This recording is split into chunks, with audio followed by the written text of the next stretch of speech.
Welcome back to the Hardware Unbox podcast for episode 19. We've been off for a couple of weeks, but we are back with a jam-packed episode of GPU recaps. We're talking about the 4070 Super, the 4070 Ti Super, and the RX 7600 XT. Lots of discussion about value, performance, new testing approaches, issues with some of these cards and their testing. So hope you all enjoy this one. Let's get into it. All right, Steve, I want the explanation. We haven't done a podcast for 2 weeks. What happened? I wasn't sure we'd ever actually get back to the podcast because it's a struggle to fit it in this week, to say the least. And we're probably going to have to bail on the Q&As as well. Unfortunately, a few different moving things happening all at once that have been bad for productivity. Yeah. But yeah, I mean, obviously the last 2 weeks I've been pretty sick.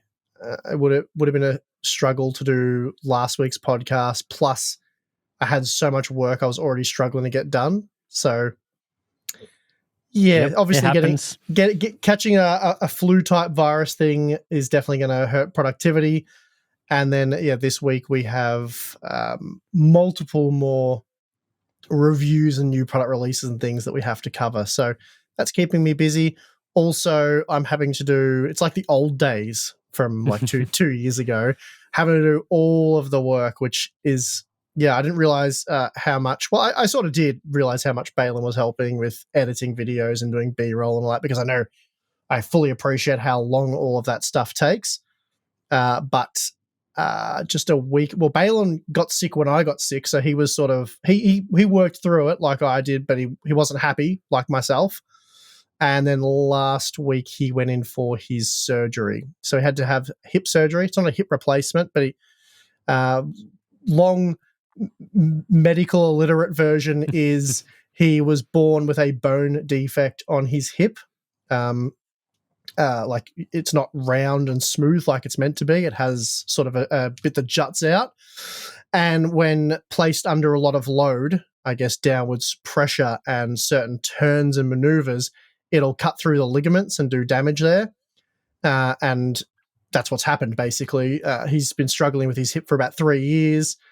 About 3 months ago, he came in, he could barely walk, he had a sore back. And I'm like, mate, you're like 25. When I was 25, I could get hit by a car and come to work the next day and be fine, you know what I mean? Like, I used to play inline hockey and have like 120 kilo guys clean me up. And, it hurt, but then the next day you sort of pick yourself up and you go, and he'd done nothing and he could barely walk. I said, there's something wrong with you, mate. And he goes, oh, no, I've been dealing with this for a while. Anyway, I said to him, you're not coming to work tomorrow. Go get a full body scan. So he went, saw the doctor, got a scan. Turns out there is actually a reason for why Balin can't walk properly. So nice. So a bit unfortunate, quite a bit of invasive surgery. He's in a lot of pain at the moment, recovering from it. It's like a 6-week recovery. He's hoping to be back at work properly in about 2 weeks. We'll see how that goes. There's certainly no pressure on our end for him to get back to work. But also, Balin, please come back to work. It's killing me. No, so we're hoping the surgery was successful. He went into the hospital today. My wife actually is there with him now. She drove him in. And he's getting his stitches removed and that. And apparently it's all looking good. It's all healing and going according to plan. But there's still more weeks of pain ahead as he does heal up. So anyway, wishing Balin all the best on that one. Yeah, definitely. Both because we like Balin and because of work-related reasons. But no, it'd be good to have him back. For all of those reasons, I'm behind on work and struggling, and the podcast has suffered because of it. So sorry to those of you who have been missing the podcast the last few weeks, but we've managed to squeeze one in and we should be all right for the weeks following.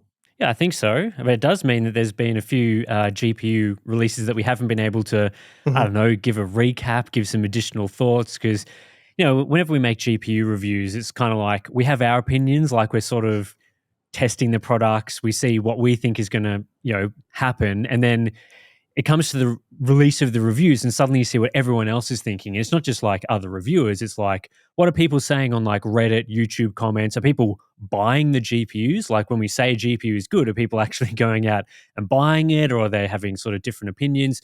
So today we're going to go through the 4070 Super, the 4070 Ti Super, and the 7600 XT, which are all things that we haven't been able to talk in depth about in the podcast just yet. So I guess we'll start with the GPU that you reviewed first, which is the GeForce RTX 4070 Super.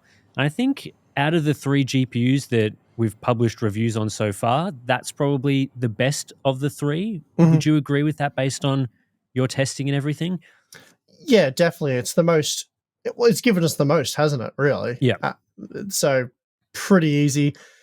7600 XT, while doubling the VRAM is nice and all that, the price premium associated with it pretty hard to justify, and wasn't really wrapped with that product to begin with. Whereas the original RTX 4070, while we weren't shouting from the rooftops how amazing that particular product was, it was $100 more than its predecessor. Performance was okay. 12 gigs of VRAM. Yeah, you were getting more VRAM, I suppose. It wasn't 8, but really it should have been a minimum of 16 at that price point. So, but relative to everything else we had gotten up until that point, we were kind of like, okay, this isn't terrible. And Yeah. while that doesn't sound hugely positive for a product review, saying, yeah, this isn't terrible is actually like, this is really good in GPU terms.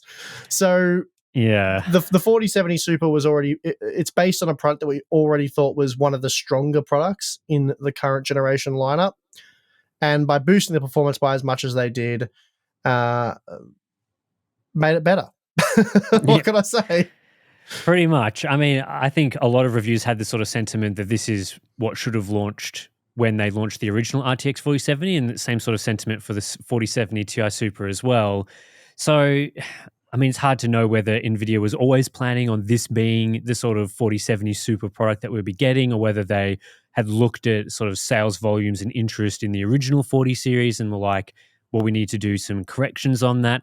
It's hard to say because like a 30 series didn't get a super refresh. They added some TI models in later, but this generation has had more, there's been a few TIs in the series to begin with. So yeah, it's hard to know exactly what the justification, the reasoning is why they sort of went with this correction method. But I mean, it's good to see that they have sort of appeared to be listening to some of the concerns. And I think the 4070 Ti Super as well, moving from 12 to 16 gigabytes, is sort of them going, well, people weren't overly happy with 12 gig, so we'll give them 16 gig and see how that shakes things up.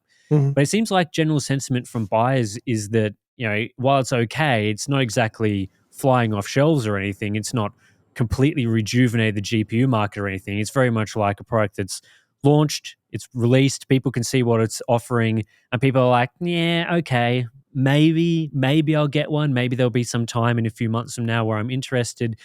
But it's not like a RTX 3070 release or something where it makes obvious sense for lots of people to go out and purchase. It's very much, I guess just a correction of people thinking, well, I guess that's what they should have launched to begin with, which I guess is interesting. We'll see how that goes from a sales perspective across the next couple of weeks and months, whether it picks up or anything. Because right now it's not exactly doing gangbusters. I think it's been interesting because we posted a couple of polls on our community tab on Hardware Unboxed a couple of weeks ago. Actually, it was just earlier this week about what were people thinking about the brand of AMD Radeon and Nvidia GeForce. And on the GeForce poll, I've just been looking it up right now. So I basically asked, which of these statements fit best? And people could choose from Nvidia has improved the GeForce brand, the brand has stayed the same, or Nvidia has weakened the GeForce brand in this generation. And basically the same thing for AMD with RDNA 3. And 66% of respondents, this poll has 44,000 votes, said that Nvidia has weakened the GeForce brand this generation. 23% said it stayed the same, and 11% said they'd improved it. And you just go through the comments, and everyone is saying that Nvidia has hurt their brand because of pricing. It's pretty much every single person is like, the cards were fine, but they weren't priced appropriately. Or they did things like the 4080 12 gigabyte, which they then had to redo as the 4070 Ti, and it still wasn't great. And then those sort of things have sort of been the sentiment. So I guess if they're coming from that starting point and they're only just fixing it with a new GPU, I guess it's not that surprising that the cards haven't flown off the shelves. Yeah, at the same time, though, if you want a GPU or you're buying a GPU, there's nothing that's really better value at that price point. But as you say, it's not that's one thing. It's servicing a market of need, but then there's also enticing people to upgrade and buy new hardware, and it doesn't do that. Yeah, that's true. And I think it's been interesting. I went back and had a look at how the 4070 Super compares to the RTX 3070 and I looked back at your RTX 3070 review because basically I was like, okay, I was of the opinion that card was a really good value product at $500 US when it launched, and in your review you basically, I don't know, delivered significant praise to the 3070, basically saying this is a great buy, and then obviously people couldn't buy it. So I went and had a look, and it comes out that the 4070 Super, it's about 50% faster, and it's about 20% more expensive, and it has released almost 4 years later. It's 3.5-ish years later than the RTX 3070. Well, actually, it's probably a bit less than 3.5 years now that I think about it, but at least 3 years on. And I guess that brings up the question of is this a good value card in general? Like compared to, we stack up all the generations, it's a good value card, or is it just good in the current market? And I'm not sure whether it being 50% better than a 3070 for 20% more 3 years later counts as just being really good value in general. That seems like sort of more an expected Mm-hmm. uplift. I don't know where it lands specifically. Like, should we have gotten that a year ago? I don't know. I don't know where it lands. Yeah, I agree. I think 50% faster for the same money, with the extra 4 GB of VRAM, probably good value. It's certainly more towards the good value than otherwise. But yeah, it's been quite a period of time as well, accounting for the game we've got. But yeah, 50% is nothing to sneeze at. I think if you've got a 3070 and you're looking for more performance, a 50% uplift is good. You'd kind of want it at $500. And I did like the value of the 3070. As you said, it got generally a positive review. My only concern in that review that I really had for the 3070 was the fact that you were still only getting 8 GB of VRAM at $500, which at the time didn't seem that outrageous, and you couldn't make too much noise about it because it just didn't seem that outrageous at the time. But it was something I was concerned about. And then obviously we got the RX 6800 with twice as much VRAM. And again, I drew those comparisons saying that I think this product will age better because of it. And in my opinion, it certainly has. And then that brings you back to the sort of 12 GB of this 4070 Super. Is that enough? I would say it's certainly enough for now, but then I know there are people who will sort of hit back at that and say they've already run out of VRAM on their card and stuff. And I think that's very much, I think, at least based on the testing I've done, I think that's very much an edge case thing. Like, you're not going to be running out of VRAM regularly, or it's going to be very rare, and the workaround will be quite simple with probably no real noticeable downgrade to visual quality. So I don't think it's quite the big deal that some people may make it out to be, at least in my opinion. But also, I fully acknowledge that 12 GB of VRAM it's just enough now. So if you want to keep this card for 2-3 years, are you going to run into the same thing that RTX 3070 owners have run into? And I've heard from a lot of RTX 3070 owners that say that card is a pain in the butt to deal with these days because they're constantly having to dial down textures and mess around with settings and try and get new games to work. Whereas 16 GB cards, like what we saw, you can use The Last of Us Part 1 example. You can call it unoptimized and all that, and sure, that definitely appeared to be the case. But you could play that game very well with an RX 6800 from day one. I played it with a 6700 XT, something along those lines, and it played just fine with ultra quality settings at 1440p. No dramas. 3070 was a complete mess and unusable. So having that extra VRAM, while you can blame the game developers, it still allows you to enjoy unoptimized games in a sense. Not saying it's necessarily a good thing or a need, but games have to be very well optimized and very well made to work on those lower VRAM cards. And history will repeat itself, right? We're going to get 2 years down the track, game will get launched, it's not really going to work that well on 12 GB cards, kind of like, again, what we saw with Hogwarts Legacy. You're going to have to wait for it to be patched and optimized to work well on a 12 GB card, whereas a 16 GB card, as Jensen would say, it'll just work. Yeah, I think what we saw back with the 3070 was that there were some games around that time that were using 7 to 8 GB of memory. I think of games like Watch Dogs Legion, I think was released around that time.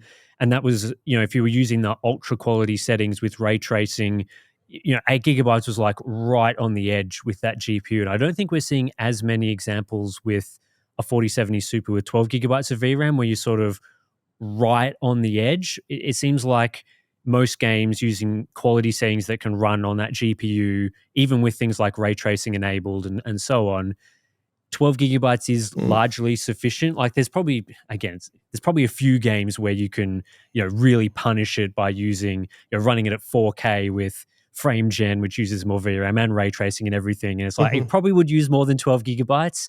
Whether or not the game's, you should be running it at 4K on that card is another question. But yeah, it seems to be in a little bit of a better position. So I think it's not as much of a concern. But as you say, like it's hard to know 2 or 3 years from now where that's going to be, because I don't think either of us expected the 3070 to age in the way that it did, where sort of there was a few games and then suddenly every game, not every game, but suddenly there's a lot more examples, where it's becoming an issue. So yeah, I mean, earlier I was doing some calculations and, 50% more performance over 3 years equates to roughly 15% per year in terms of performance. And that is a little more than 3 years on from the 3070.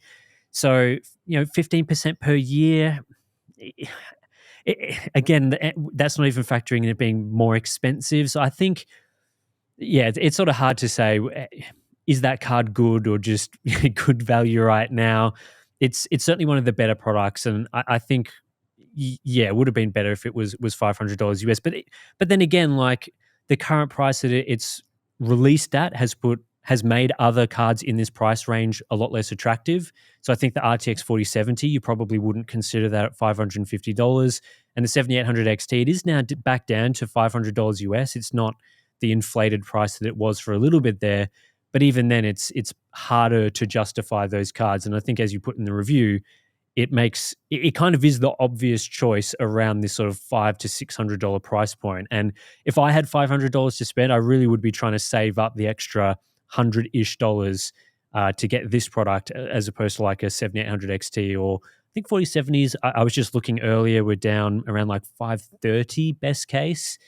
But even then, it seems like it's a little bit better, right? Like it's just that little bit, like it's just swaying me into purchasing it, I would think.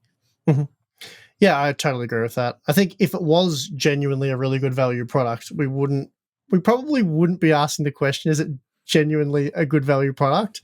I think that question kind of answers itself, right? People would be flocking to it, would be excited about it, just like we were with the 3070 and the 3080 and the 6800 XT and those products, which unfortunately you couldn't buy because of cryptocurrency mining. But if it was a really exciting product, we'd be doing build guides and builds, and you just be talking constantly. But instead we're like, in the current market, it's about as good as it gets. It's pretty good. Probably what we should have got a year ago at the very least. So I think that really answers that question. Yeah, and super serious products, like all mid-cycle refresh type products, they always suffer from it's not a new generation sort of thing. Like there's always heaps of excitement when it's like, oh, it's the new 40 series is coming out. It's a whole new generation. What have we got in store?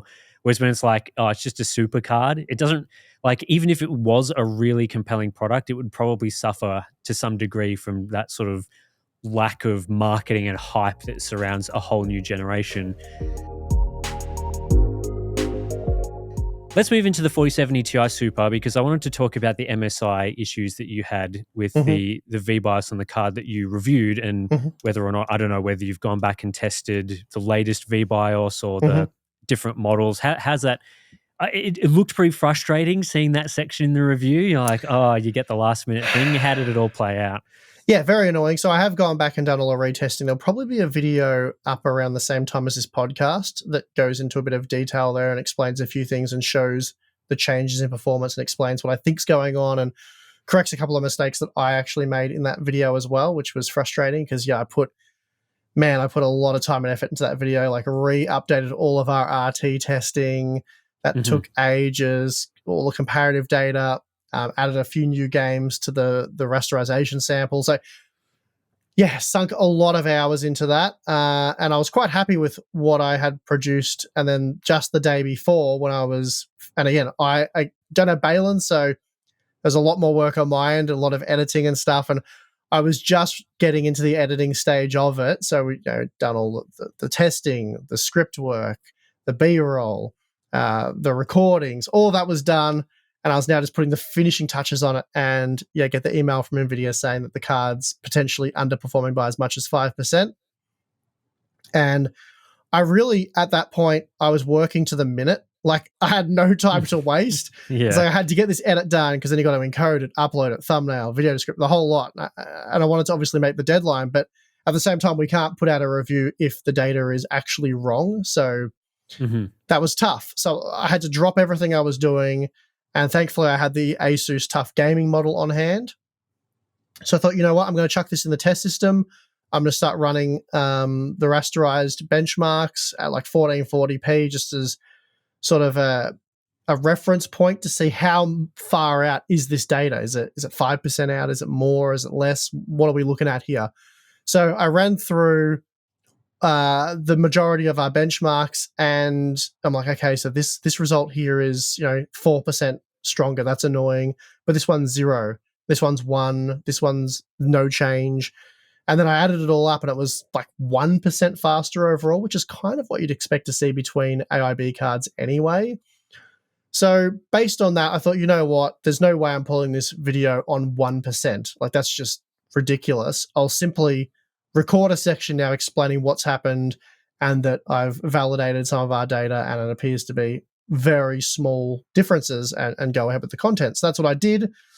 I've since gone back and done a proper full retest, 3-run average for everything, and looked into it and got all the proper data. For the 12-game average for the rasterized performance, it is 2% faster on average at 1440p and 3% faster at 4K, which gets you to like the 7% faster than the 4070 Ti at 1440p and like 9% at 4K, which is pretty much what I think the review average is across various different outlets. Of course, there's no reference model 4070 Ti, so it depends on which 4070 Ti I use, and I'm actually using the Tough Gaming 4070 Ti, so that card probably clocks quite well. But if you used a 4070 Ti that was a few percent slower, then that's going to inflate the margins by a few percent. And then I saw 3% for the ray tracing benchmarks at 1440p. So at the end of the day, it didn't really change too much. It really didn't change anything. We're talking about a couple of percent difference there, which means the cost per frame improved by 3%, which didn't actually move its standings at all. And I think it was like 11% more expensive than like the 700 XT, and now it's like 8% or something like that. So, it's good to have accurate data. That's obviously what we want, but I don't think it would have been worth pulling the review, because the recommendations we made are still the same recommendations. But I will make an updated video about that, because very frustrating situation. I think what's happened there is, I suspect, because I got the MSI Ventus model well in advance, which is why I used that. That was provided for the review, and I got it much earlier than I got the Gigabyte and Asus model. So usually I try to sort of reward companies by using their product if they give us plenty of time in advance, because it makes our job easier, right? Well, it should. Well, it maybe should. not in this circumstance, but yeah. Occasionally it comes back to bite you in the backside. But anyway, I thought, you know what, MSI, they got this organized for us ahead of time. We'll use the MSI card. And I think what's happened is there was potentially a specification change. Either MSI got it wrong, or there was a late change, I suspect, to the power limits, like the TDP. Because if you change the TDP of the card slightly, you will still get the cores clocking. Like, it'll be reported to be clocking at the same frequency as another product, despite being a few percent slower, because it's shutting off some of the cores within the SMU. It's gating some of them. So I think it's doing that to fit within the power budget. So not all cores were active during the heavier workloads, which is why you get a small reduction in performance. It'd only be a small difference, which is why we got a small difference. But I think it's probably a power limit issue. And really, when they set the power limits for these products, it's not just because they're trying to, it's because they're trying to achieve a certain level of performance, but they're trying to achieve a certain level of performance across all silicon.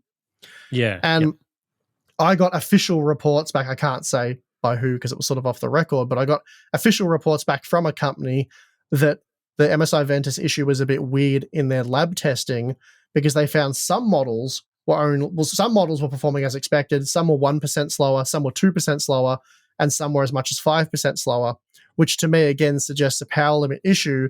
because those differences are based on silicon quality. When you undervolt, you'll get various different results between silicon, variances in silicon quality. So it's likely that I got quite a good card because I was seeing a 2 to 3% difference, not the full 5% that some other media outlets saw. Right. Yeah.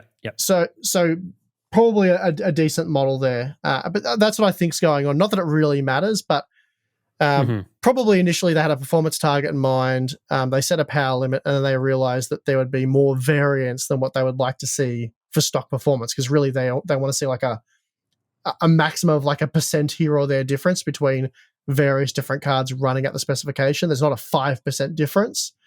So they found that due to silicon quality, they'd have to increase the power budget a bit more to ensure that all products can hit that stock performance. So that's my guess as to what's going on there. Cannot be confirmed because there's no way MSI or Nvidia are officially telling me that information. But reading between the lines for the information I did get, that seems like probably the most plausible explanation for what happened there. So there's nothing fundamentally wrong with the Ventus 3X. It's not a bad product. I've seen a lot of people claiming online that it's another MSI bad product, and it's fixable by a VBIOS update.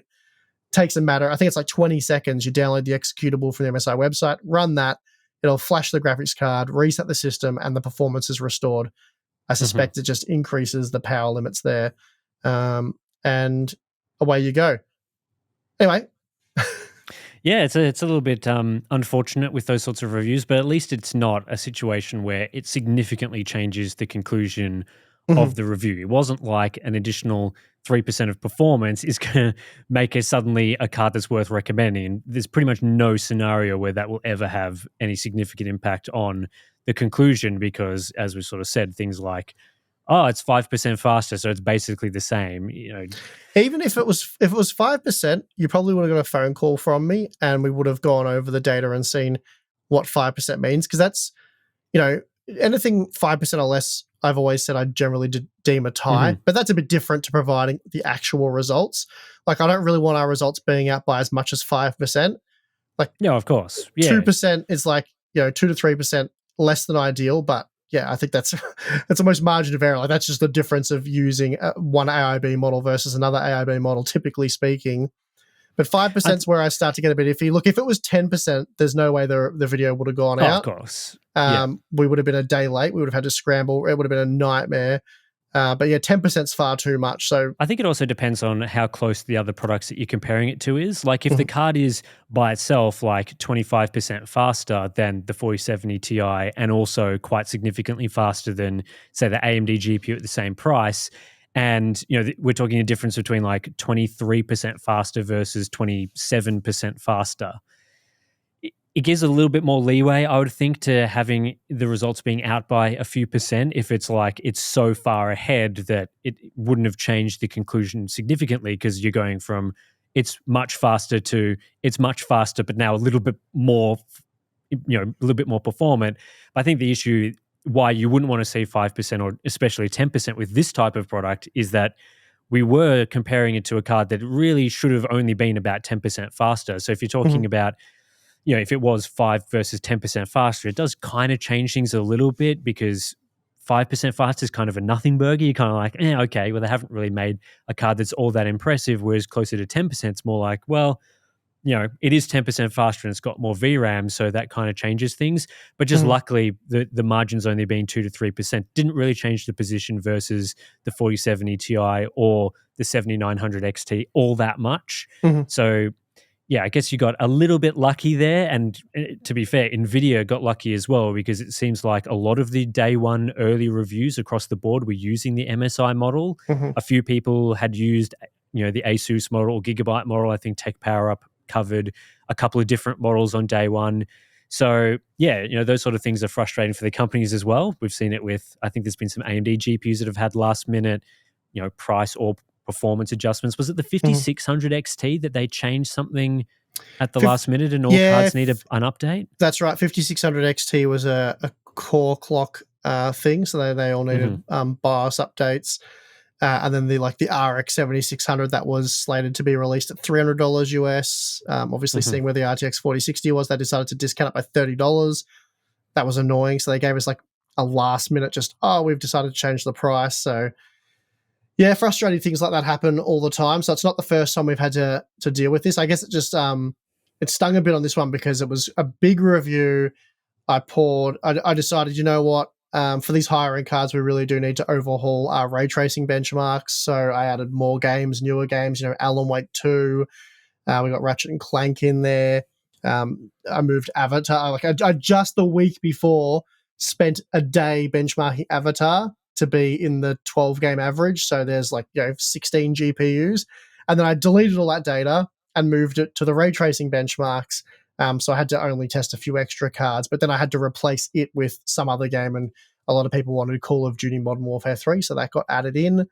A lot of work went into that review. So I really wanted it to go a lot better than it did. So a bit of a kick that it didn't go as smoothly as, and part of that was my fault as well. Like I messed up the specs table on that video, which I've corrected in the upcoming video, which may or may not be live right now. So not just Nvidia / MSI's fault there. Like I did make an annoying mistake, but these things happen. Yeah. So I guess when it comes to the GPU itself, I thought even, factoring in the small performance differences between MSI and other models, that the card probably didn't deliver as much of a performance uplift as I was expecting, which means that even though you are getting an additional 16 gigabytes of memory, probably doesn't make it as much of a must-buy as I was expecting. I think when I was covering the news of these product releases and I was sort of going through and looking at the products, I was kind of like, yeah, it's either going to be 4070 Super or the TI Super as to which of these is the most exciting product in terms of its uplift. I guess the 4080 Super comes with quite a substantial price cut, so that kind of makes it a little bit interesting. But the other two products were supposed to be having at least some sort of reasonable performance improvement, and that didn't quite materialize to the level that NVIDIA suggested in their briefing. The 4070 Super was pretty much bang on what NVIDIA had told us. The 4070 Ti Super seemed to be a little bit below that, even factoring in MSI differences. And I don't know what your opinion is, but obviously I've seen your review, to be fair, but I don't quite think that with that sort of performance uplift that going from 12 to 16 gigabyte is enough like a year later. Like really I've seen a lot of comments from people saying things like, oh, reviewers were complaining about the 4070 Ti Super only having this spec and performance, and then they did it a year later and they're still complaining about it. But I think the year later thing does make a big difference to these sorts of product reviews and releases. Like a year later, expectations are different. You're expecting a bit more performance, products to be a little bit better that year later. And as we were talking about with the 4070 Super, they're offering about 15% per year going from the 3070 to the 4070 Super, and you're not really getting that with the 4070 Ti Super. So I don't know where your opinion lies on that, but I agree. Also, they've discounted the Radeon competition by $150 in that time. I mean, it's not necessarily an official price cut, but they've been pretty regularly. It's effectively. Yeah. It's effectively. They're $750 or less, and they have been for a while. I mean, I know they fluctuate up and down, but AMD has officially said they're enabling their partners to make $750 cards for the foreseeable. So it's like it's an unofficial price cut. They're basically like saying this will be a thing unless something unforeseen happens. So we don't want to commit to it, but this is what we're aiming to make happen. And I did see quite a few people complaining about, you guys said 12 gigabytes of VRAM is not enough. Where are the examples of that? And I was like, well, hang on a minute. We never actually said 12 gigabytes of VRAM isn't enough for today's games. We said for those of you paying $800 US in 2023, now it's 2024, for a graphics card with only 12 gigabytes of VRAM, that's just not enough VRAM in 2023. Like if you're paying $800, you want a minimum of 16. Like, pretty much stand by that, right? That's you really want to future-proof it, right? Yeah, it's not so much about what it can do now. It's like you're paying $800 US. It's a lot of money. You want that card to last for 3, 4, 5 years before your next upgrade. Yeah, which is what we were talking about earlier. We don't want a repeat of what we saw with the 3070, where it's sort of just enough now. The writing's on the wall there, sort of. There are some examples you can point to, which means in 2 years it's going to be a problem. I don't think in 2 years 16 gigabytes of VRAM is going to be a problem, but I think on a high-end card, 12 gigabytes, we will certainly start to see. I'm certain we'll start to see examples. Again, I can't guarantee this, and we didn't guarantee it. We were merely saying for $800 you should be getting more than 12 gigabytes of VRAM, and I stand by that. So now we're getting Yeah. 16 gigabytes for $800 US, which is like, okay. I mean, yeah, that's what we were saying. You should have got that a year ago. So I don't know why you expect us to get super excited about it in 2024 when we were saying this time in 2023, that's what you should have got. Yeah, and I think you have a fair point about this. It's pretty likely that we'll see games starting to use up to this sort of 16 gigabyte level, at least more than 12 gigabytes, because as you showed in some of the ray tracing benchmarks, that tier of card can play titles like Alan Wake 2 at maximum ray tracing. And Mhm. yeah, you do have to use DLSS to achieve decent enough frame rates, but it's running the latest high end titles, like high end visual titles at high quality settings at reasonable resolutions. And it's likely over the course of that card's life that games are going to get more impressive and start using these features more. Like, what's the next Alan Wake 2 type of game in a few years? There's a chance that the card will have enough performance to run the visuals, but may not have enough VRAM if it was only 12 gigabytes. But again, that's just a guess. We'll have to see how that will go in the future. But yeah, Yeah. certainly Well, I was to say, it's what the card should have been. yeah, and as the example I gave in the, I think it was the, can't remember which review it was. It might have been the 4070 Ti Super review. It's all a blur now. But basically, I said, if you get a 4 gigabyte RX 580, which was a super popular card, and you get the 8 gigabyte version, in today's games, the 8 gigabyte version is much more usable. And not just usable, it enables a much higher level of visual quality. Mm-hmm. And back when those two cards were released, it was like the 8 gigabyte model. It wasn't really clear that was the one you should get. Like maybe save a bit of money on the 4 gigabyte card. And if you're going to keep it for just a couple of years, then that was the right play because the whole demand on VRAM didn't move as quickly back then. But yeah, you can certainly see.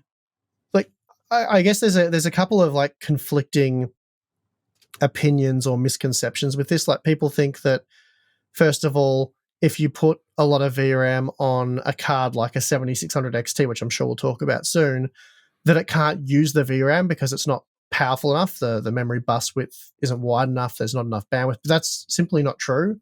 Like you don't Yep. need oodles of bandwidth and bus width to access more VRAM. So Mm-hmm. putting more VRAM on these cards definitely will make them more usable in the future. Sure, that like an RTX 4070 Ti is not going to be playing at 1440p or 4K using ultra quality settings in 3 years' time. You'll definitely have to start tuning the quality settings, but having the luxury of being able to max out the textures will have a very little to no impact on the actual performance of the GPU and a massive impact visually. So Yeah, I think that misconception comes from people thinking that, or only looking at like preset testing. Like they're looking at, oh, let's run the 47, or even the better example, the 7600 XT. Let's run that at ultra settings. We're only getting, let's say, 30 or 40 FPS. Therefore, those quality settings that use the extra VRAM, the extra VRAM is pointless because it can't run ultra settings in general anyway. But realistically, people with the high VRAM card would be using medium settings, but then turning up some of the individual settings, like, for example, textures, to the maximum. So that, again, it's like, yeah, sure, you're not going to be using ultra settings on that card for future titles, but you may be able to get away with medium settings plus some additional features. And these days, it's not just textures that use additional VRAM. For a card like the 4070 Ti, ray tracing does use more VRAM. Oh yeah. So it's possible in the future that the 4070 Ti will be capable of, say, a slightly higher level of ray tracing settings, not because of the performance of the GPU, but because it can actually fit into the VRAM buffer. And same with things like frame generation, that also adds additional VRAM cost. So if you want to be able to use, or at least have the flexibility to run the games how you want and tune and optimize them so that you're getting the best visual settings that you can get on that card, you do need the level of VRAM that's achievable. And it's not just like, oh, I can't run ultra settings. It's, yeah, no, you might not be able to run those settings specifically, but a very common thing for RX 580 owners would have been running the game on like low settings, but then you just crank all the VRAM related things up to the maximum. Same with games where there's CPU related settings. If you have a powerful enough CPU, even if your GPU is weak, you can turn up things like crowd density, view distances, geometry, those sorts of things. Now, some of those settings do impact the GPU as well, But those are the sort of settings where if we were making an optimized settings guide, we'd almost always recommend people turn the textures way up, turn the geometry up if you have enough CPU and VRAM resources to do so. So yeah, I think that misconception is based on sort of, I don't know, testing in a certain way. And certainly there are ways that wouldn't be the case in practice. Yeah, you're absolutely right. The misconceptions come about largely because reviewers use the presets for testing, which is done for a few different reasons. First of all, it's quick and convenient and it ensures in most games that you've got the same settings. There are other games where that can be a bit of a mess. It's also just an easy reference point. Like, if you're using the built-in benchmark, we used Ultra at 1440p. So that's, there's reasons for simplifying that.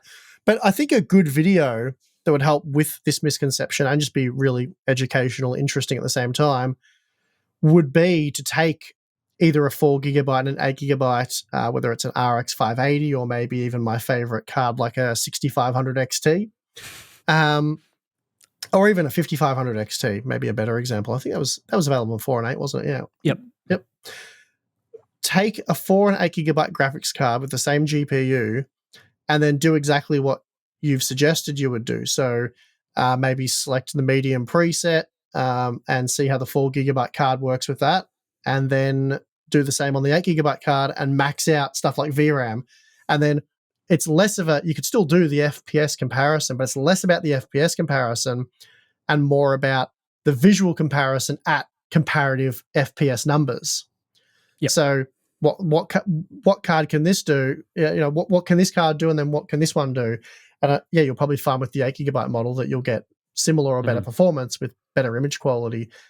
And that gives you an idea of what we'll see between 8 and 16 and 12 and 16 and so on into the future.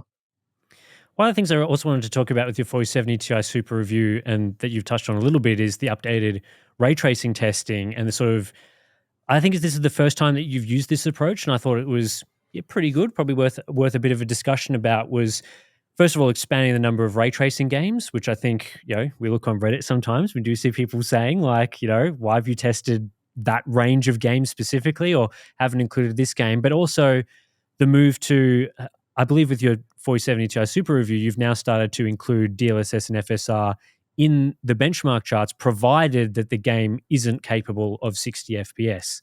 So, sort of what inspired that change, and is that how you're going to be testing ray tracing in these sort of GPUs moving forward? Yeah, so interesting, that one. First of all, the whole ray tracing thing, still not really sure where we are with all of that in terms of like the audience, how many people are using it, how many people want to play, like how many people in our audience are playing Alan Wake 2 with ray tracing on opposed to off. Like, I don't know. I don't know the answer to these questions. Like every time we do a ray tracing poll, the feedback comes back quite negative. And I was talking with another reviewer, an even larger channel than ours, but I won't name names just in case they don't want to go on the record with this. And we were talking about ray tracing benchmarks in these day one reviews, and they do less ray tracing benchmarks than we do. And they're like, I guess we're looking to expand that, but at the same time, they're like, how many people actually do care about ray tracing? I was a bit surprised by their opinion because it was even sort of harsher than mine. But they're like, every time we do a poll, every time we ask for user feedback, it's always like, probably wouldn't worth, it's probably not worth enabling ray tracing just yet. The performance hits too much. The visual improvement's not enough. There's very few games where it can be justified. And this isn't my opinion, by the way. This is the opinion of this person's viewers when they do polls. I think it's fair to say, right, whenever we've done polls, we've got similar feedback. Probably worth doing an updated one.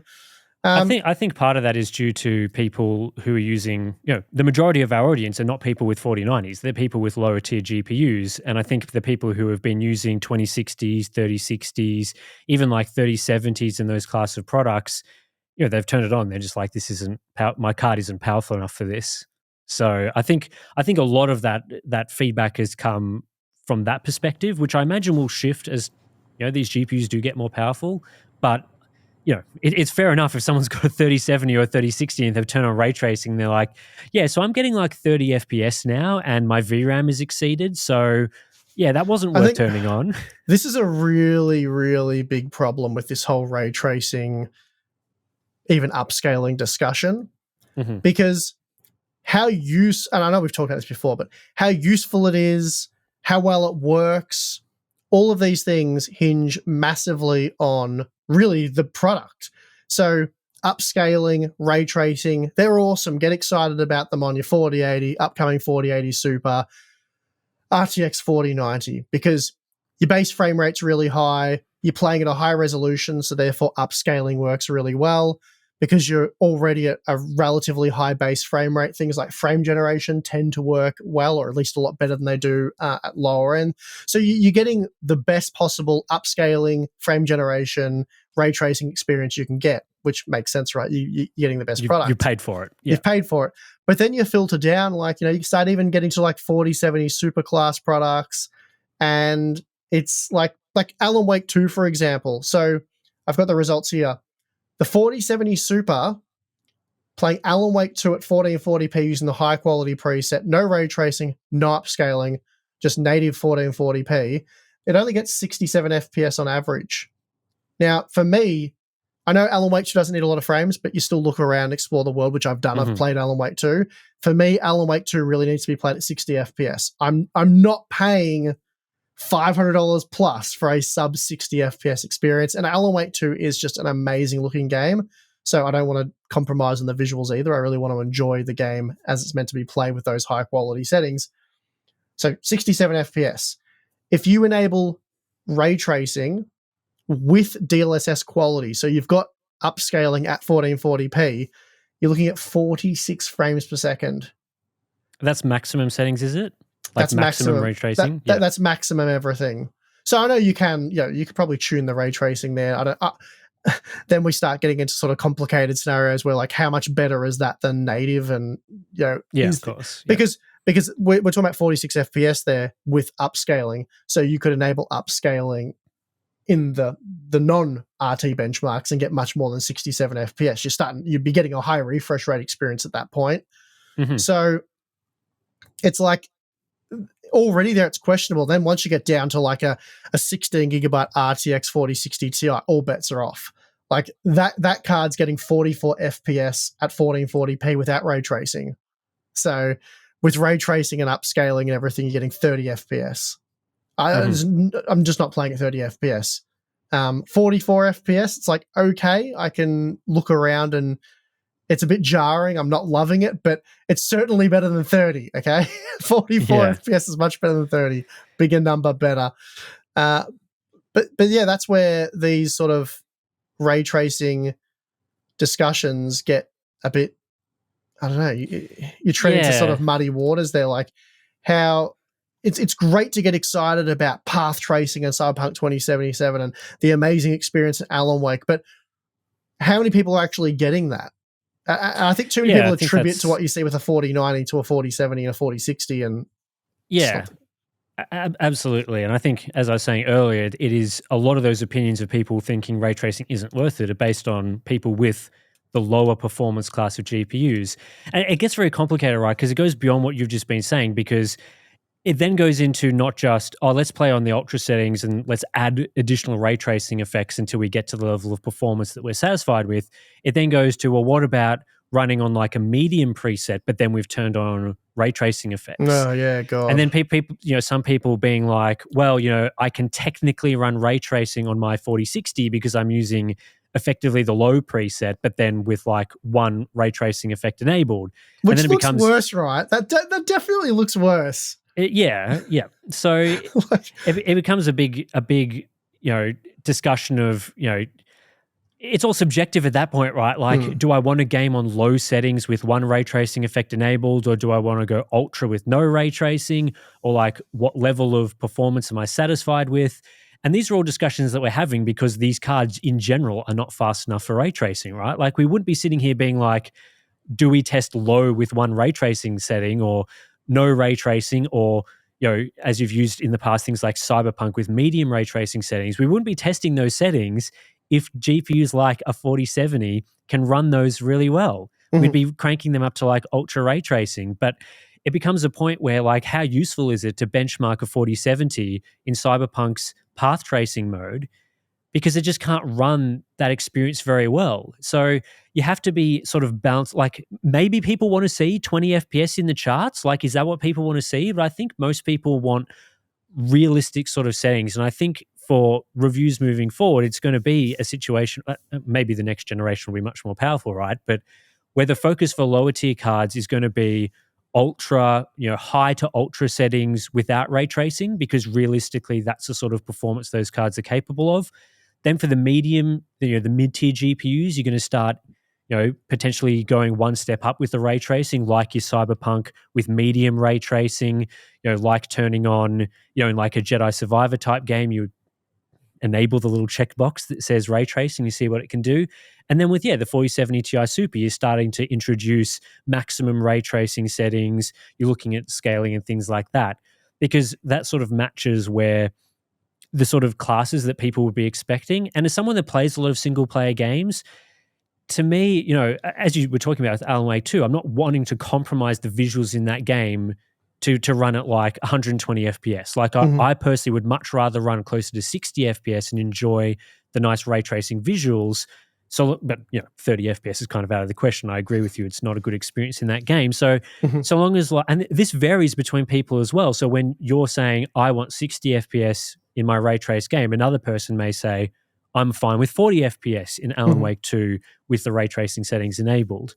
So, someone that plays a lot of ray tracing games, it's really difficult because, again, people are going to be influenced by the ray trace games where ray tracing doesn't really do anything. Like even a game like Jedi Survivor, I'm not sure I could tell a significant difference between RT on or off in that specific game. And there are a lot of games where there's very limited ray tracing settings, like just using RT shadows. I mean, how many times have we talked about like F1 22 or 23 or whatever, you turn on ray tracing and it looks like virtually the same. But then you turn on Alan Wake 2 and it makes, at least in my opinion, a significant difference to the visuals. Cyberpunk path tracing, significant difference to the visuals. So it's a really difficult topic to sort of pinpoint exactly, should we be testing ultra across the board? Should we be testing medium across the board? Should we be saying that an F1 game should not be tested with ray tracing because the ray tracing is pointless and only using rasterized? Because I've seen complaints about that, like your average data looking across the ray tracing games will have like people saying, oh, well, the only games that matter are Cyberpunk and Alan Wake and I don't know, a few other games that utilize ray tracing to the fullest. We can't be having Resident Evil 4 and F1 22 in those, results because they skew the data because the ray tracing is pointless. It's like, should we as reviewers be making that call and sort of saying that's not a valid ray tracing result because the ray tracing doesn't do anything?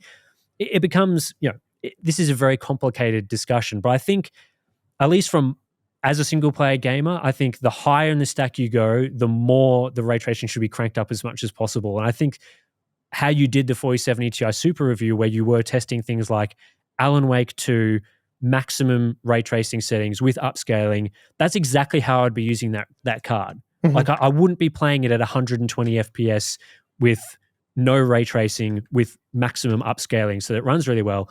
I would definitely be running in the configuration that you showed. And I think that ends up producing the most relevant data for people. Yeah, well, that's taking all the feedback and all our experience with this into account. I thought, okay, I want at least 60 FPS. I think if you're paying $800 US, 60 FPS is the goal minimum. So I ran through all these games and I used the 4070 Ti Super as sort of the measuring stick for 60 FPS. So if it could, at 1440p, if it could achieve 60 FPS or greater without upscaling, I didn't enable upscaling. I didn't use it. So, and that was my preference to do these tests without upscaling. But then when you had an Alan Wake 2 game where we were getting like 30 FPS or something like that, and I had to enable upscaling to get us to almost 60, then that's when I used it. So I think half of the games had upscaling, half of them didn't, which I'm not super comfortable with. But, again, if we're showing a game at 30 FPS, no one's playing at 30 FPS. Well, very few people are probably going to spend $800 on a 4070 Ti to play at 30 FPS. They're going to enable upscaling. So that's what I did. I think if it was at 1080p, I think for the lower end cards, I'm going to be less likely to use like quality upscaling at 1080p because it does look pretty garbage. You get a really soft, blurry presentation. So that's a separate kettle of fish on that one. Uh, Yeah, I mean, I think it's probably as good of a balancing act as you can get at the moment, and probably one of the better.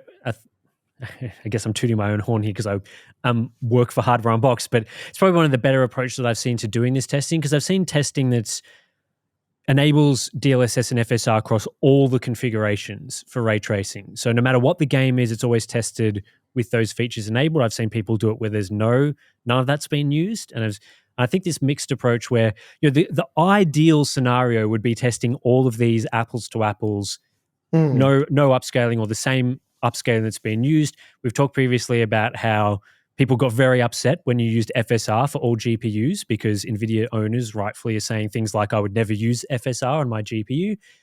And so I guess you've struck this sort of balance where, as much as possible, you're trying to do apples to apples testing. Like mhm, any configuration where it's remotely playable in those sort of with those sort of settings, you've chosen not to use it.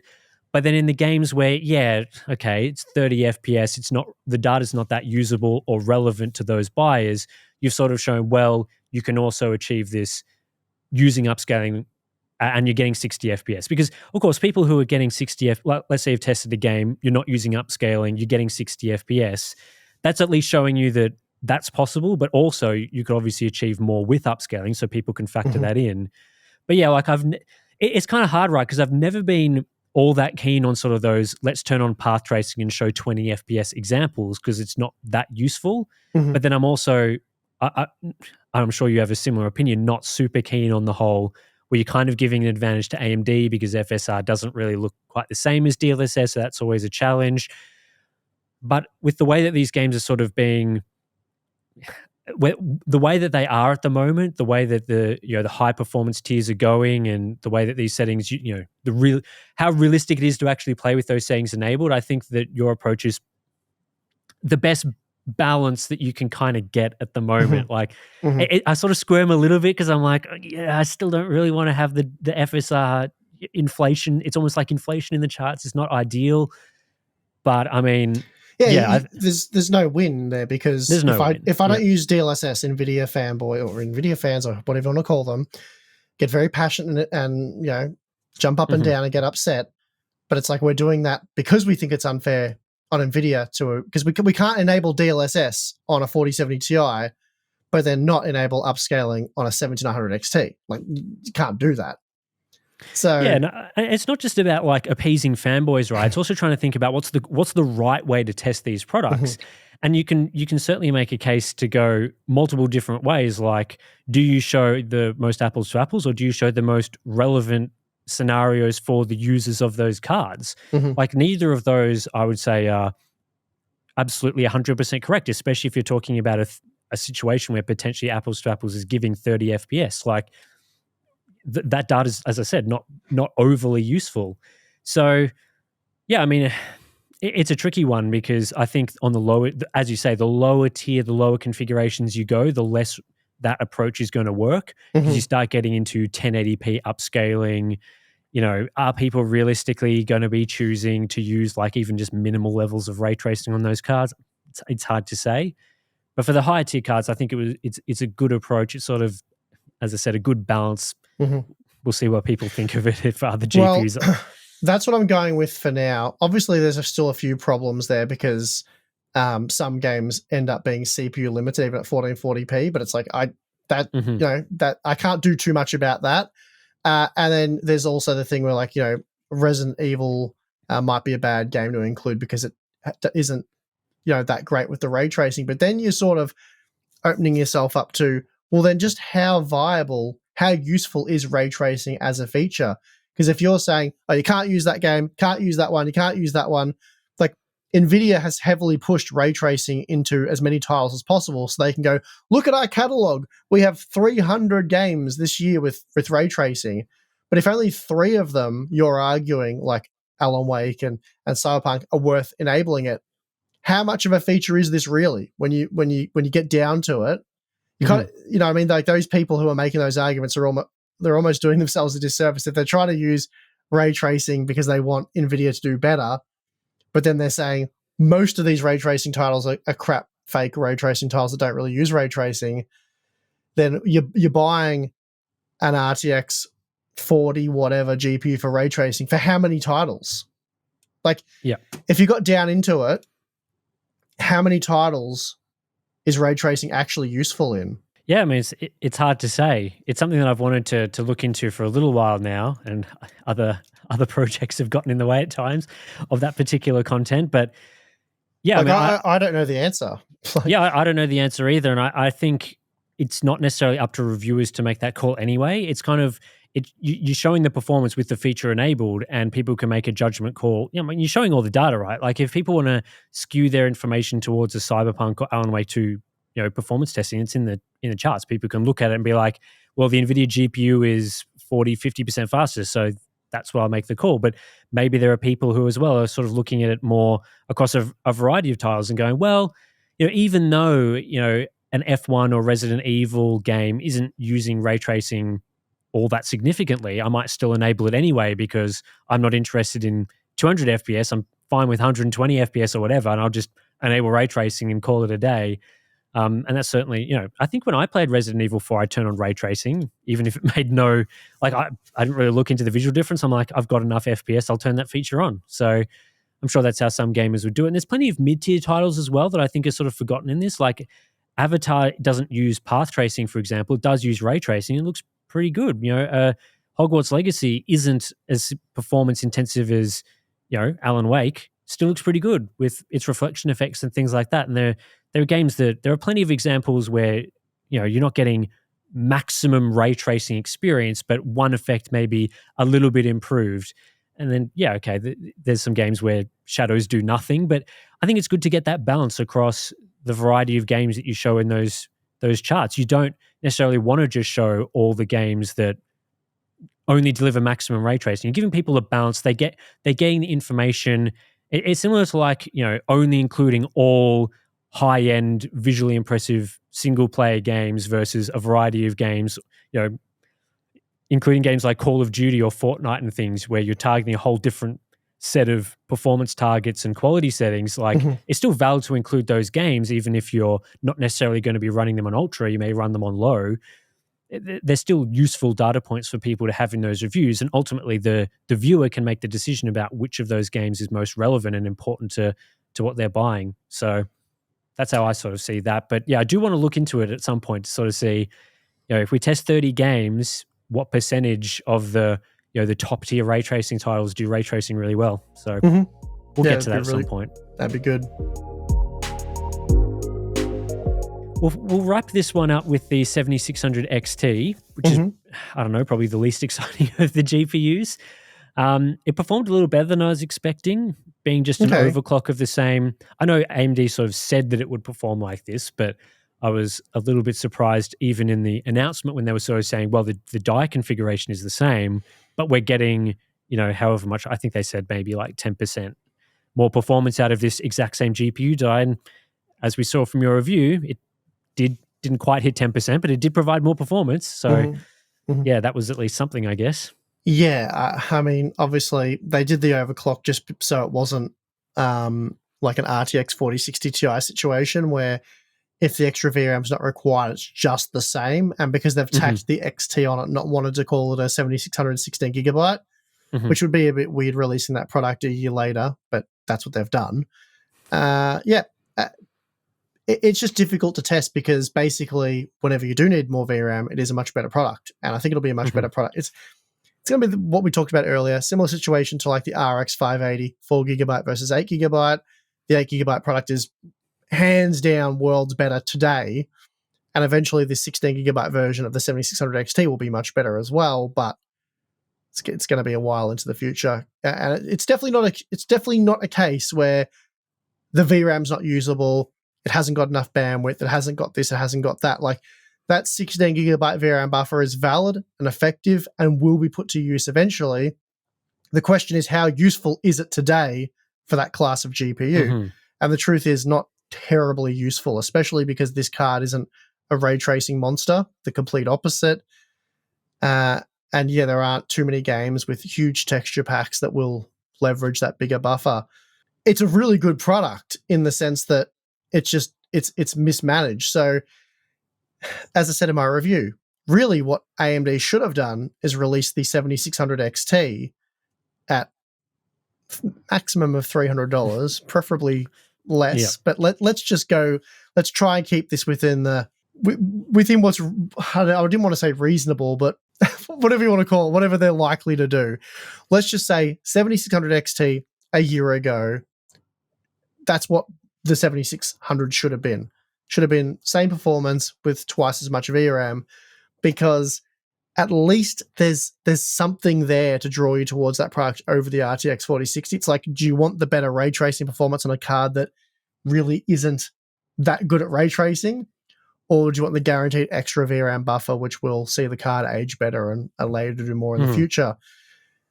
I think a lot of people probably would go with the 7600 XT. Yeah, I think with these products, it's always up to the company to sort of price it in a position where you're thinking about the extra feature that they're offering.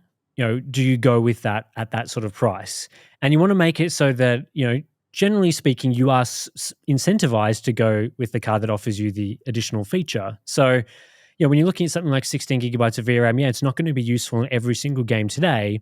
So the pricing can't be too outrageous, because then no one's going to buy it, right? If it's $100 more expensive, like the 4060 Ti 8 versus 16 gig cards were to begin with, it's priced so ludicrously that, you know, people are sort of looking at it and they're like, well, this isn't really giving me anything today, and it's $100 more. So how much is it worth to me to spend $100 more now, so that maybe a few years from now it's a little bit better and a little bit more usable for me? A lot of people, I think, in that scenario are going, that's not worth it. And probably the 4060 Ti in general is not worth it, because the premium is so ridiculous to get that additional feature. And with the 7600 XT, I still think that, like, at $60 US more, it's not solving that problem for a lot of buyers. Like, a lot of people are looking at the card like it is only $270 versus $330. It is still a significant premium to be spending that extra $60. And there are people where, you know, they're not going to be incentivized to be making that purchase just because they're not seeing into the future, or they're not going to be thinking. I'm not saying that this is the right way to be thinking about purchasing a GPU, but if they're not getting something now, something significant now, and also there's a clear path into the future, and it's just, you know, if it was $20 more, for example, you'd obviously get the 16 gig card, because it's, you know, it makes a lot of sense. It's a good price. You're getting a lot of, you know, you're just mitigating that extra longevity of the product by spending that little bit more. But at $60, it's like, I think AMD's been doing a fair bit of this with their product release. They're just not quite doing enough. Like, every release is just not quite enough. Like, even at the current pricing structure where it's 60, like the original card's $270 and the 7600 XT was going to be somewhat more expensive. If it was $30 or $40 more, it makes it a lot easier to justify getting the 16 gig card, because it is a little bit faster now. It's only $30 to get, you know, much better guaranteed longevity. How relevant that will be is still questionable, but it's guaranteed to work better with higher VRAM requirements in the future, right? So I think, what was it? The RX 580 when it launched was like $200 versus $240, I believe, for the 4 gig versus 8 gig models. For $40 more, some people were making that value call back then, that made a lot of sense. You're talking today, like, again, it's like, it's just that little bit not enough. It's just a little bit less. It would have made a lot more sense. $60 to double your VRAM isn't too unreasonable. I don't think that's the problem. I get what you're saying. I think the bigger problem is the fact that the base price where they're starting from was unattractive to begin with.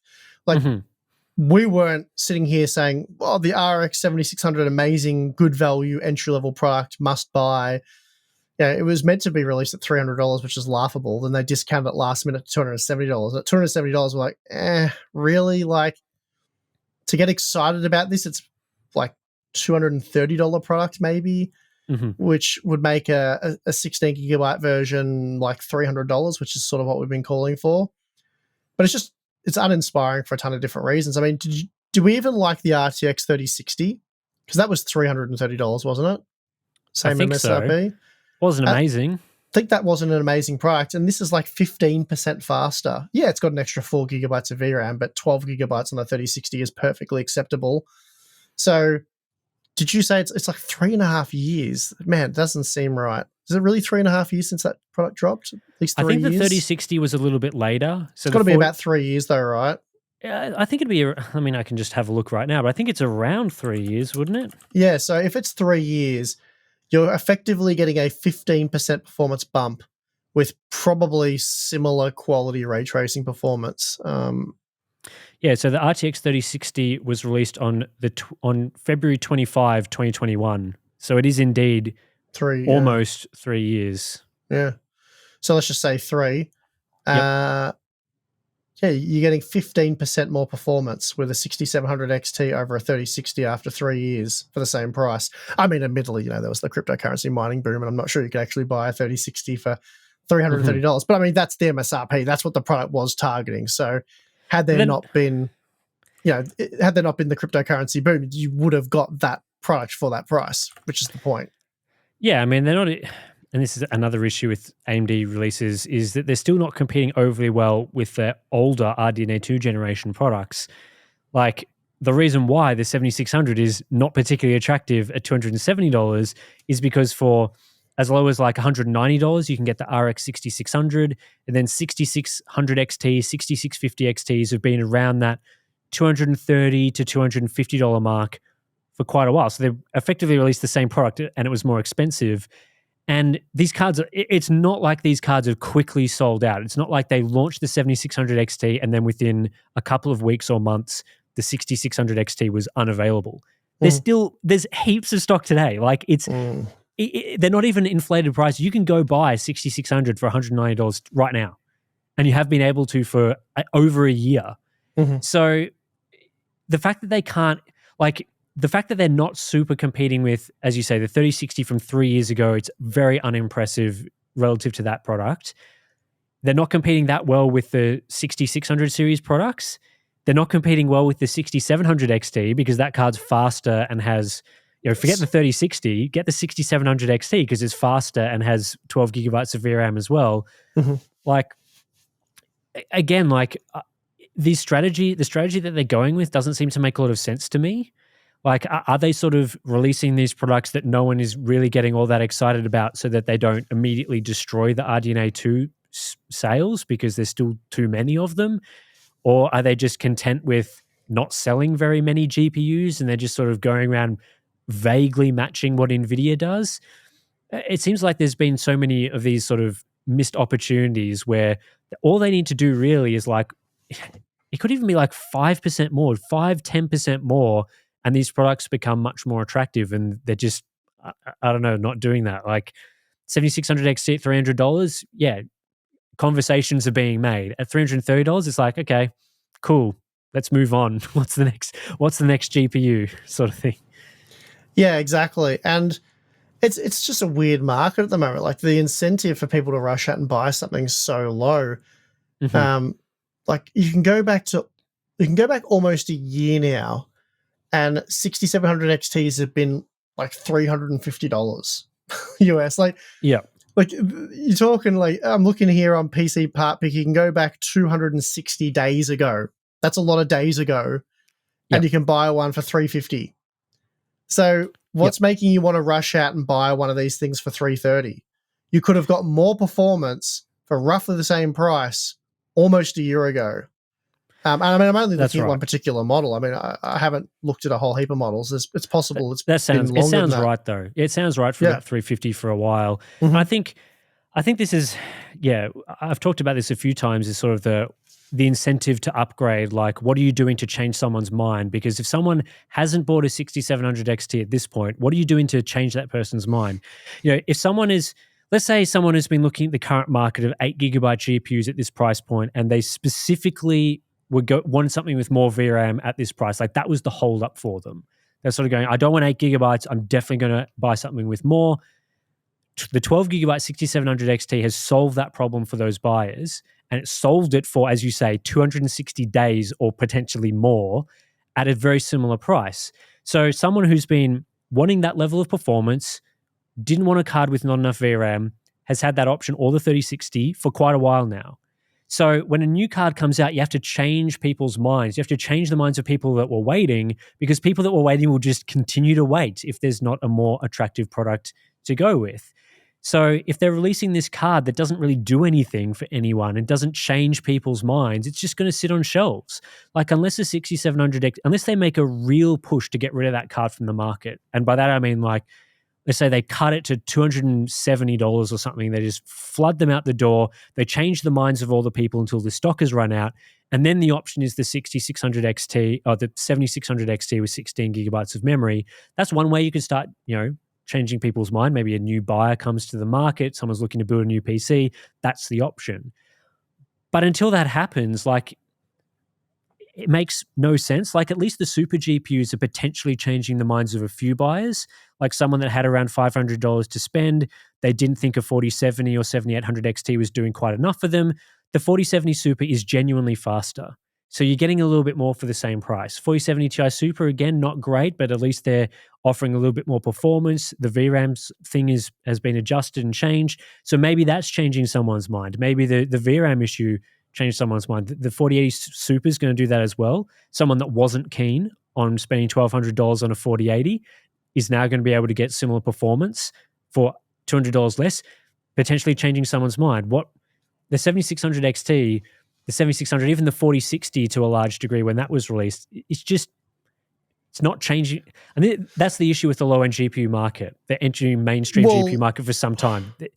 That's right. And you say, so they're not wanting to make the 6700 XT or the 6700 really competitive because they're not wanting to axe all these RDNA 2 GPUs.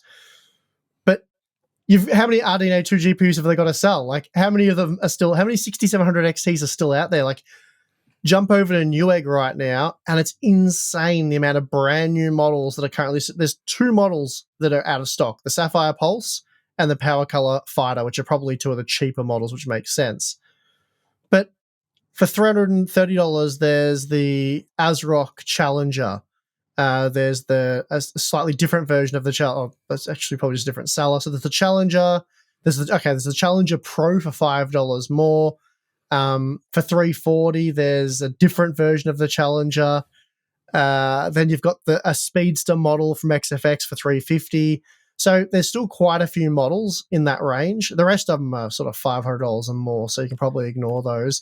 But there's a good 4 models there, with another 2 that are out of stock. And those are just viable. Like, that's the original 6700 release. Remember, they re-released that card as the 6750 XT. And again, if you go and have a look, they're a little bit more expensive.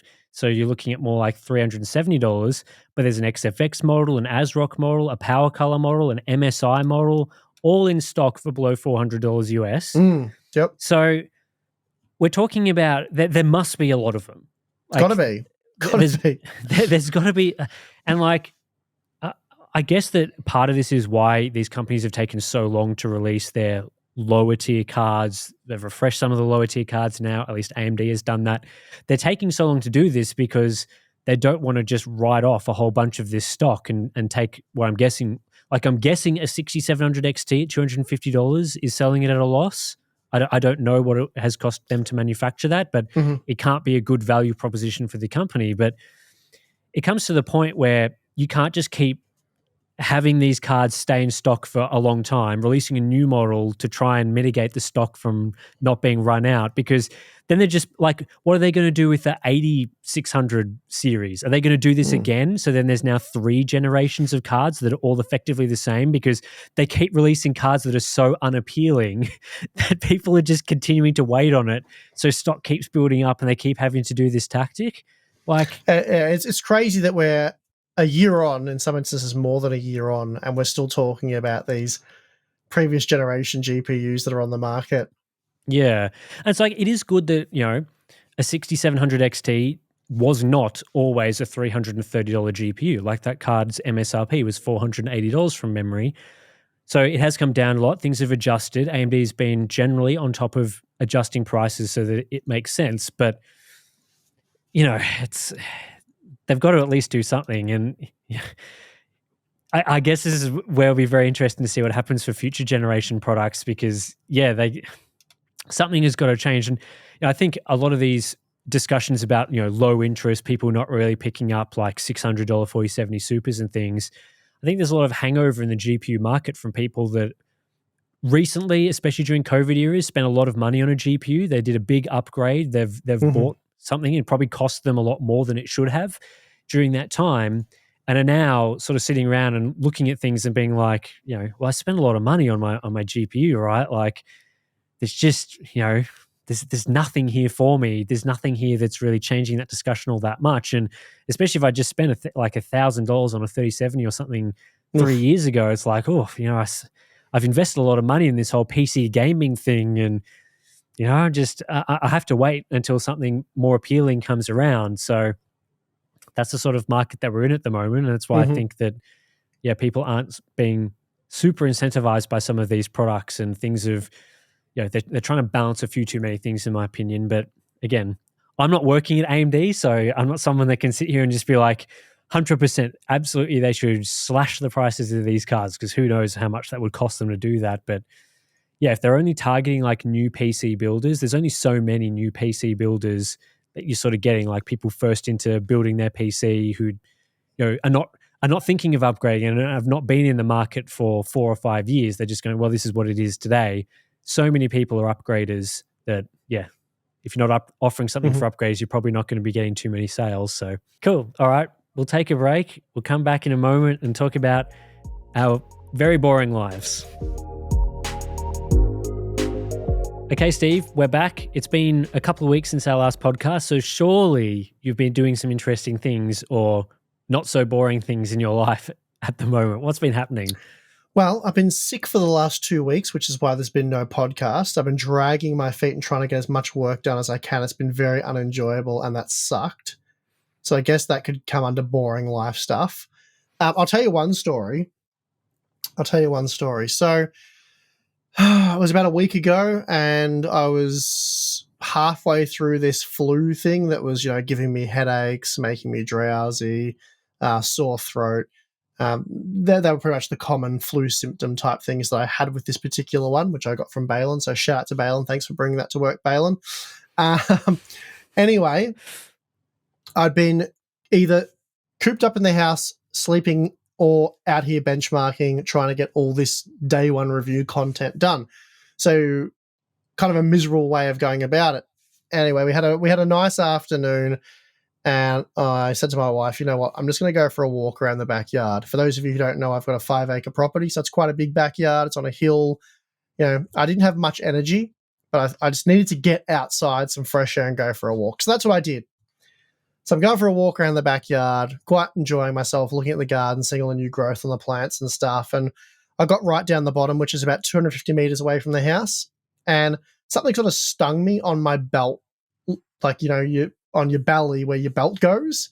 I was like, oh, Right. that's Yep. annoying. I sort of scratched it, and then I waited, and then it really like intensified and stung. So I scratched again, and then it sort of went down. Then it stung a bit more, and I didn't really look at it properly. I'm like, oh, that's annoying. Something's bitten me. Whatever, move on. So by the time I got back into the house, it was stinging quite a bit, but I was just ignoring it. I said to my wife, oh, can you get the Stingo? Something bit me in the garden. She's like, no worries. And she's gone to grab it. And she's looked at me. She's like, I know what bit you. And I was like, oh, what bit me? And she's like, a very big bull ant. I looked down, and this thing's just, it's like at my knee, just going to town on my pants, like trying to just destroy them. And it was Right. a big bull ant. Like, it was like, I don't know, I would say almost 2 inches long. Like, it was a monster, like big Yeah, head it's on like there. one of the big Australian ants that we get around here, the Yeah, big boys. the big units. So I flicked him off and dispatched of him quite quickly. And then we realized another 2 of them had fallen off me in the kitchen. So Wow. we dealt with them. Then we quickly backtracked to make sure there was no other gigantic bull ants in the house. And there's only one spot in our garden we have these. So I knew where they were. I just didn't see them at the time. Anyway, dealt with that. That was all fine. And then I got the biggest welt right on my belt line, and it was on fire. Like, I kept sweating in that one spot. It took about 3 days to go down, and I swear it was more uncomfortable trying to sleep at night because of my one stupid bull ant bite than it was than having the flu. Those So bites are painful. Those things seriously have power in their little mouth thingos. yeah, well, I know it's a built-up toxin type thing as well. I've been bit before on the foot, only one other time my entire life. So I've made it 40 years on this planet, and I've only been bitten by a bull ant one other time. And then in one of my lows of lows, the week where I was struggling just to get by, I had the flu, felt like garbage. I managed to get bitten for a second time in my life. So that was just awesome timing. And yeah, honestly, at night, it was just on fire. Like I had to put an ice pack on it. It was Wow. very annoying. I wouldn't say it was very painful. Like it didn't bother me in that sense. The pain levels were fine. It was just the heat and the itchiness.